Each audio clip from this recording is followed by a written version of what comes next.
Sur le parcours Mallette, nous n'avions pas de présentiel sur ce mois de novembre. Nous avions eu, dès la rentrée, au mois de septembre, au mois d'octobre, 2 cours en présentiel. Et le mois de novembre, c'était 2 modules en distanciel. Donc, on n'a pas été tellement impacté par ce confinement.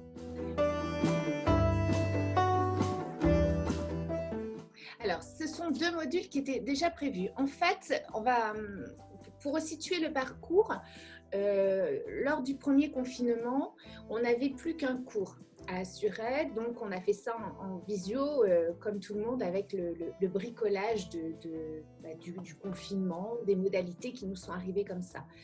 Lorsque, en juillet, on s'est retrouvés avec toute l'équipe pour préparer le parcours de cette année, notre mode et notre mot-clé a été « il ne faut pas que nous soyons dans la même position que lorsque ça nous est arrivé en mars, avril, mai, mais que nous nous y préparions ». Donc de ce fait, on a imaginé un scénario pédagogique qui puisse fonctionner avec un plan A en présentiel et un plan B en distanciel. Et au vu de ça, on a redessiné le parcours et on s'est aperçu qu'il y avait des choses où on pouvait privilégier le distanciel. En fait, il y avait 2 objectifs. Un, au mois de novembre, c'était d'aborder des notions qui ne présentaient pas à proprement parler le besoin de se retrouver en présence, mais qui étaient dans l'accompagnement à distance. Et dans ce cas-là, on privilégiait les forums et les visios. C'est ce que nous avons opté. Nous avons eu 2 modules à distance qui se sont enchaînés et nous avons eu un moment en visio au cours de ces modules pour pouvoir accompagner les étudiants. Et à côté de ça, on avait un autre objectif, c'était aussi de faire vivre aux étudiants qu'est-ce que c'était que l'enseignement à distance et de les préparer. Il faut dire qu'au mois de juillet, le ministère avait dit, et d'autres ministères de l'Éducation nationale, mais également le ministère de l'enseignement supérieur avait dit attention, on peut être touché de nouveau par une deuxième vague et à ce moment-là, il va falloir privilégier le distanciel. Sauf que pour le ministère de l'Éducation nationale, ça concerne les tout petits. Donc nous, on ne savait pas si nos étudiants allaient pouvoir tout simplement mener leur stage en présentiel avec les classes qui allaient les recevoir. Donc notre objectif à nous dans le parcours Mallette était de les mettre en situation d'apprentissage à distance et en fait de les former en ce début d'année. Donc c'était nos 2 principaux modules qui se sont étalés de septembre et qui vont là jusqu'à fin novembre. J'apprends les gestes professionnels qui me sont utiles pour le stage pratique qui a lieu d'ailleurs actuellement depuis lundi 16 novembre et pour 15 jours. Et en même temps, je me prépare que si ce stage pratique, je ne peux pas le vivre directement en présentiel, je suis capable, moi en tant qu'étudiant, sur des petits moments de séance, d'hybrider un enseignement.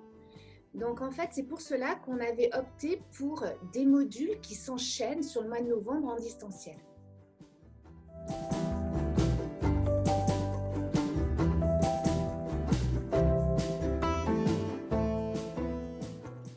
Alors voilà, c'est une grille d'observation, ils choisissaient un axe, nous on leur a mis énormément de vidéos, on les a accompagnés dans le module à distance pour qu'ils réfléchissent et qu'ils puissent en fait déterminer ce que c'était qu'observer parce que c'est un concept qui n'est pas évident et que de tout observer, on n'observe rien et qu'ils puissent vraiment observer des axes. Donc ça, c'était quelque chose qu'ils choisissaient.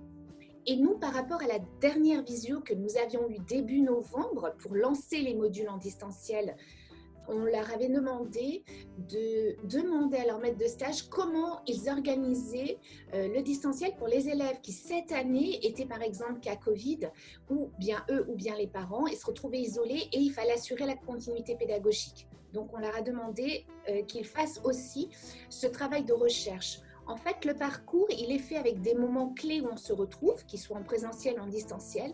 Et entre chaque petit moment, il y a des moments où on a demandé aux étudiants de se poser sur des problématiques du métier. Donc là, les premières problématiques, c'est comment je fais pour la relation parent, la relation élève, quand je n'ai pas mon élève en classe.